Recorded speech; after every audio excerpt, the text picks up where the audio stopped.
Hey guys, today we'll be taking a look at three Senate elections that are becoming increasingly competitive, even though they should be three very easy wins for the GOP in a midterm year like 2022. And these, of course, are the three Senate elections in Ohio, Wisconsin, and North Carolina. All three of these seats are currently held by Republicans, and not only is the GB struggling to win the majority, they're also struggling to hold on to seats that they currently hold in pretty red states. As of right now, polling favors Democrats in all three of these races. In Ohio, Tim Ryan maintains a 1.9% lead over J.D. Vance as he's held for over 2 months. In North Carolina, Sherry Beasley has taken the lead very recently, leading by 1.1% against Ted Budd. And finally, in Wisconsin, Mandela Barnes has led in every single poll released against incumbent Senator Ron Johnson. So, of course, all three of these Senate elections are going to be major races to watch now as the GOP is struggling with unpopular candidates. If you look at the 538 forecast for all of the Senate races that we have right now, Wisconsin is the most competitive election. North Carolina is not too far behind in third, and the fifth most competitive election this year is actually in Ohio. All three of these elections right now are more competitive than the Senate elections that we have in both Arizona and Pennsylvania, two races that really should be much closer, considering that these are the major races that are going to decide whether or not Democrats will be able to maintain their Senate majority. And so this comes as Democrats maintain their lead in the generic ballot that they were behind in for almost a year, but now Democrats are maintaining a 1.2% lead over the GOP nationwide. Joe Biden's numbers are also improving. He now has a 44% approval rating as the momentum continues to be on the Democrats' side. And so that's why these three races that should not be competitive at all, are now in reach of the Democratic Party. And so starting off with the election in Ohio, this will probably be the biggest win for Democrats. They currently are maintaining a 1.9% lead in the polls, but that does not mean that Democrats are outright favored in the state. Ohio is still a very Republican state. It voted for Donald Trump by 8% in 2016 and by the same margin in 2020. No Democratic presidential candidate has won Ohio since Barack Obama, who won it in 2012 by 3% against Mitt Romney.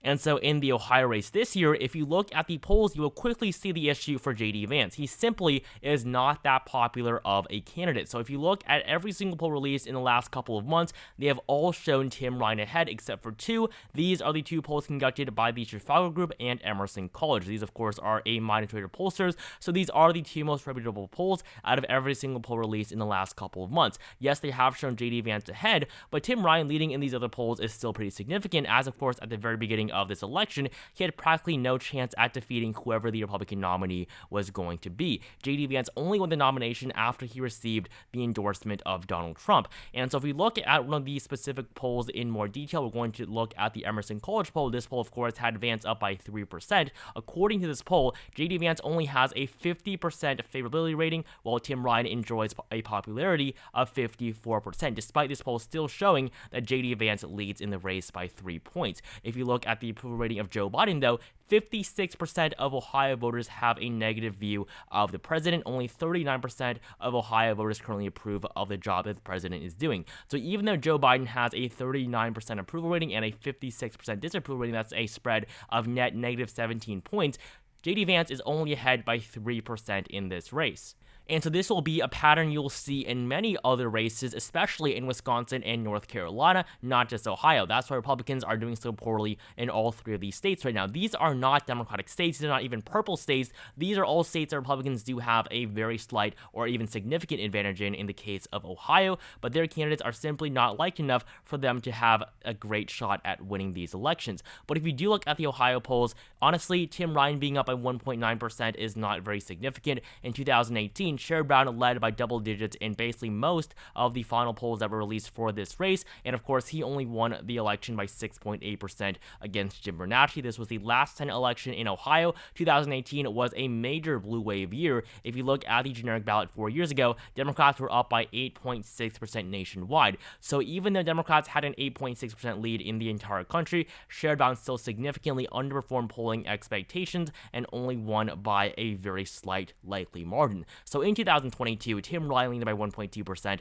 I don't think is enough for him to win this race. I don't think he's going to underperform as much as Sherrod Brown, but still a 1.9% lead is not enough for me to say that he's guaranteed to win this election. JD Vance still has a very good chance, arguably I would say even a higher chance at winning this race. If you look at the 538 forecast, currently Ohio is a lean Republican state. JD Vance has a 72% chance at winning his first 6-year term in office. Even though Vance is at 72, statistically, this is still a very competitive election. A 28% chance at winning is still very significant. That's more than 1 in 4, and higher than the chance that most forecasts gave Donald Trump at winning the 2016 presidential election. If you look at how the odds have changed over time, though, for both candidates, you'll see a significant shift. At one point in time, JD Vance had a 90% chance at winning. Of course, now his odds have gone down to 72. Now, going from 90 down to 72 statistically is a very big deal. At 90, you're basically guaranteed to win. At 72, it still can go the other way without it being too surprising. If you look at the popular vote margin,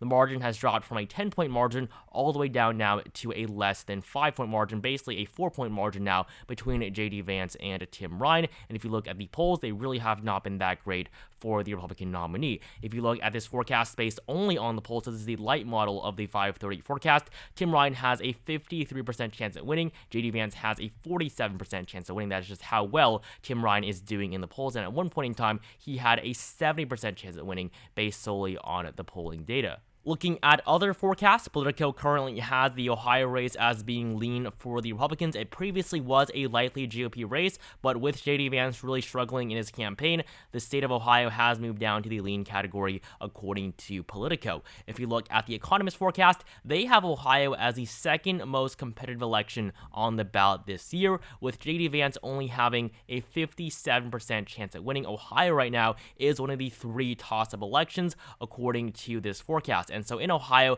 JD Vance is only expected to win 50.4% of the vote to Tim Ryan's 49.6%. If you look at the chances of winning, you will see a very similar pattern to what we see from 538. The odds at one point for JD Vance were at 93%. They've, of course, since dropped all the way down to 57%, and the margin at one point was expected to be almost 10 points. Now it's down to a margin of less than 1%. We also see this pattern reflected in the Decision Desk HQ forecast. I don't really like this forecast, but I'm looking at this forecast to look at the fundraising numbers. As of right now, JD Vance has raised $369 from individual contributions. Well, not as of right now. These are the numbers updated on the 14th of July. So at this point, JD Vance was already the official Republican nominee for over 3 months. And of course, Tim Ryan, in just the last couple of months, has already raised $8.2 million for his campaign. Democrats are not investing in this race as much as Tim Ryan would like. Even though he's doing very well, winning Ohio in 2022 still would be a stretch,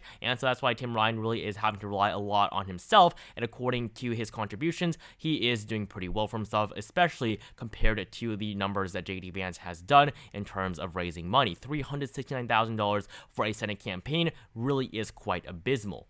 And so in this race between Vance and Ryan, I have the Ohio Senate election as being lean for the Republican Party. I still do believe that JD Vance is going to end up coming out on top, at least as of this point, 2 months until the midterms, but Tim Ryan should not be counted out. He is a very formidable opponent and has run a very strong campaign. Ohio Democratic voters should not give up on the Ryan campaign. JD Vance's win is not at all guaranteed, even though as of this point in time, he still does have an edge simply because he is a Republican. Next up in North Carolina, we're really seeing a revival for the Cheri Beasley campaign. After winning the nomination on the 17th of May, both candidates have really become embroiled in a very competitive election to succeed Richard Burr. For a very long time, Cheri Beasley was not expected to win this election at all. Polls had Ted Budd up on average by 5.4 points, so it's very surprising that now Cheri Beasley has taken the lead and is ahead by 1.1 percentage points. Looking at all of the most recent polls, most of them have been Republican funded, and that's why Ted Budd had the lead for such a long time. However,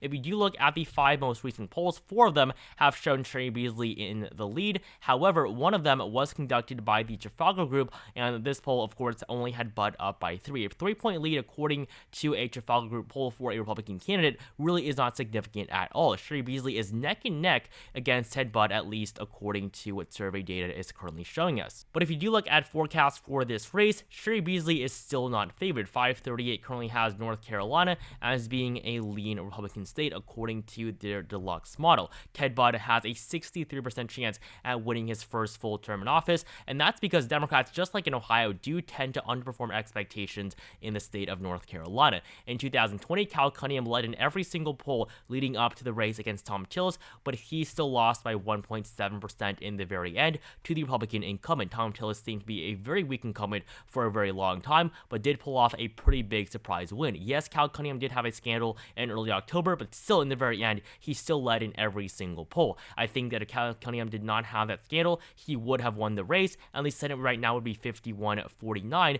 which would make the 2022 landscape much different. Democrats would have almost an 80 to 90% chance at maintaining the majority if that was the case. We also had another race in 2020. That, of course, was the presidential election between Joe Biden and Donald Trump. And in this race, Trump also outperformed expectations. He was down in the polls by 1.8%, but eventually won by 1.3%. So just based off of this, we cannot expect Cheri Beasley to win simply because she leads in the polling average. However, I do want to look closer at one of the polls that has shown the race in favor of Beasley, and this is the poll conducted by Public Policy that had Beasley up by 1 point against Budd, Beasley at 42, Budd at 41. So according to the other questions that were asked in their survey, you will see that Cheri Beasley is more approved of than Ted Budd. Ted Budd is currently a U.S. representative serving a district in the state, while Cheri Beasley is the former Chief Justice of the North Carolina Supreme Court. So right now, Cheri Beasley is viewed favorably by 40% of North Carolina voters, 30% unfavorably, and then 30% are not sure of their opinion on the Democratic nominee. However, for Ted Budd, he has a 40% disapproval rating, a 34% approval rating, and 26% of North Carolina voters are not sure as to how they feel for Ted Budd. And if you look at the approval rating of Joe Biden, 54% of voters disapprove of the president, so a net spread of negative 13% for how North Carolina voters currently view the job that the president is doing. And despite this, Cheri Beasley is still up by 1%. So we're seeing that once again, the unpopularity of the Republican candidates is what's contributing to Democrats doing so well in this race, just like in Ohio.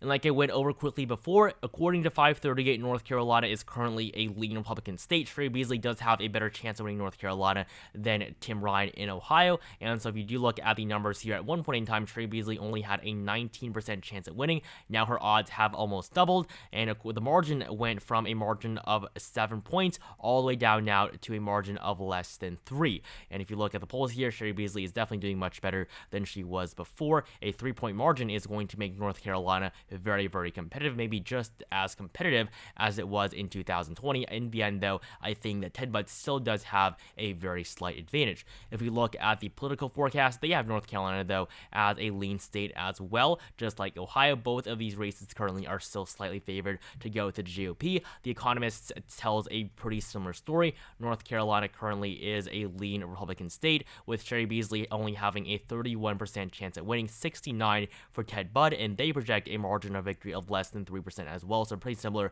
to the margin that 538 currently has for both candidates. If you look at the odds, though, you will see something pretty similar to 538's forecast as well. The GOP at one point had a 90% chance at winning this election. Of course, you've seen a decrease in the margin for Republicans as well, according to this forecast. And according to fundraising numbers, Ted Budd is not in that great of a position either. Now remember, both of these nominees were pretty much guaranteed to win their nominations for almost a year after the other candidates basically dropped out. Ted Budd easily defeated former Governor Pat McCrory, and Cheri Beasley defeated Jeff Jackson. So they've basically been fundraising for a very long time now, and Ted Budd has only raised $1.6 million from contributions. He only has $1.7 million cash on hand, while Cheri Beasley has $5 million in the bank and has raised $6 million total so far. So just like in Ohio, fundraising numbers currently do favor Democrats pretty significantly, and Cheri Beasley has outraised Ted Budd almost 3-1. And so just like in Ohio, 2 months out from the midterms, I do have North Carolina as being lean for Republicans as well. I think we're going to see around a 2 to 3 point margin, even though I think Democrats are doing much better than expected in the state of North Carolina, just like in Ohio. In the very end, right now, Republicans still do have a very small edge. These are still Republican-leaning states, and so as of this point in time, I cannot call North Carolina as being a state that's going to flip. I just think that's still unlikely considering the national environment, but definitely Republicans are wasting money in North Carolina that they should not be spending, and that's because Cheri Beasley is running a much better campaign compared to where she was just a few months ago. And finally, in Wisconsin, I think this race is going to be more competitive than both Ohio and North Carolina. So in Wisconsin, Mandela Barnes, the lieutenant governor of the state under Tony Evers, has led in every single poll against incumbent Ron Johnson. And so the most recent Trafalgar Group poll even has Barnes up by 2. Beacon Research's the Fox News poll shows Barnes ahead by 4, and the most recent Marquette poll has Barnes with a 7-point lead. And so once again, we see that the problem for Republicans here is not that Wisconsin is a blue state. It is a very purple state with a Republican lean.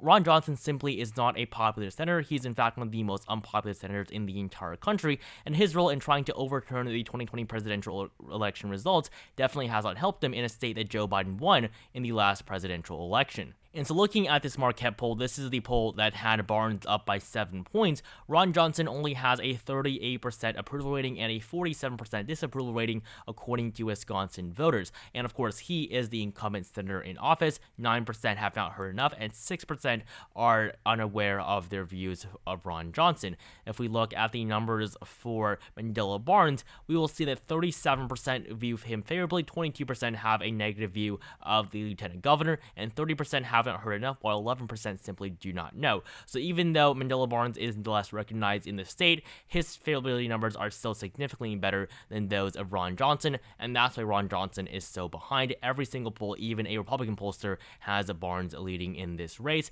and that is very significant. Polls in Wisconsin, yes, they have been known to be inaccurate in 2020. Joe Biden severely underperformed in the state. He only won the state by 0.63%, despite being ahead in the polls by a margin of 8 points. So definitely we have to take the polls in Wisconsin with a grain of salt, but this is a Senate election. Polls in Senate election do tend to be less inaccurate than the ones for presidential elections. If you look at the 2018 polls, Tammy Baldwin was expected to win by a small double-digit margin according to most polls, and in the very end, she did win by a pretty similar margin, winning by 10.8%. So going off of how wrong the polls were in 2018, Mandela Barnes is still probably going to win this race, but if we look at the polls for the 2020 election, yes, Mandela Barnes is still probably going to lose. So the polls in the midterm year are going to be more accurate than the ones in a presidential election.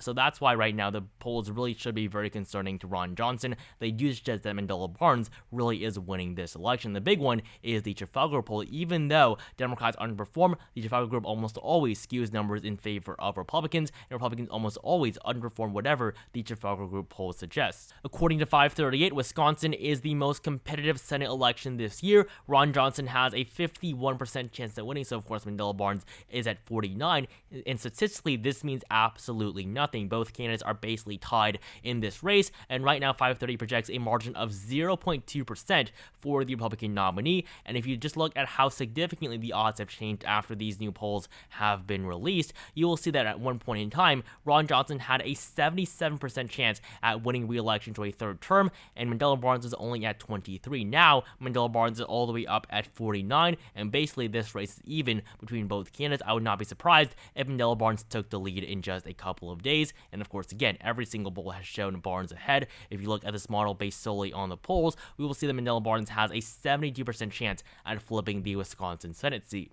The Politico forecast has Ron Johnson in a toss-up race as well, just like 538, alongside Pennsylvania, Georgia, and Nevada. And honestly, Wisconsin should not be in the same tier as these other three races, as Wisconsin should have been a seat that Republicans would win easily, especially considering the fact that they are running an incumbent who is running for a third term in office, and typically three-time incumbents do not lose their re-elections. The Economist forecast, though, does have Ron Johnson with a slight advantage. They currently show that Ron Johnson is slightly favored in this election, winning by a margin less than 3%, with a 69% chance at winning. And if you want to look at how significant the odds have dropped for him in this race, you will see that Ron Johnson at one point had a 95% chance at winning. Now he only has a 69% chance at winning. The margin went from a 10-point margin, of course, all the way down to one that is less than 3 points.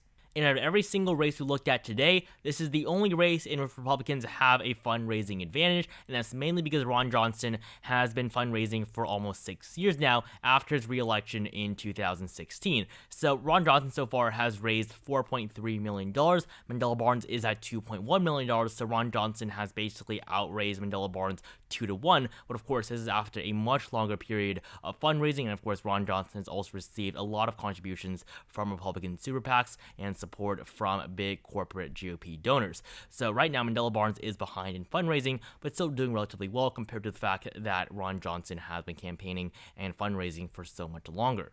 And so coming back to the map for a final time, I have Wisconsin as a tilt Republican state. I think it will be more competitive than both Ohio and North Carolina. Democrats can win in Wisconsin. Currently, Wisconsin has a Democratic governor. In 2018, Democrats won the state on the Senate level by 11%, with Tammy Baldwin winning re-election. And then in 2020, of course, Joe Biden won the state in the presidential election against Donald Trump. So Wisconsin is a winnable state for Democrats, but I think that as the incumbent, and of course the year being 2022, Ron Johnson still has a very incremental advantage, but Mandela Barnes is very much in this election, much more than both Tim Ryan and Sherry Beasley. I think that Wisconsin is a state that is very flippable for Democrats, and I think that they should be targeting this race a lot more than they have been as Ron Johnson's campaign continues to struggle. And so that'll be it for this video. Wisconsin, Ohio, and North Carolina, definitely three races that should be major targets for Democrats, especially Wisconsin. So thank you guys so much for watching this video. Make sure you like it down below if you enjoyed it. Comment down below. Do you think Democrats can win in these three states? And did you expect all three of these elections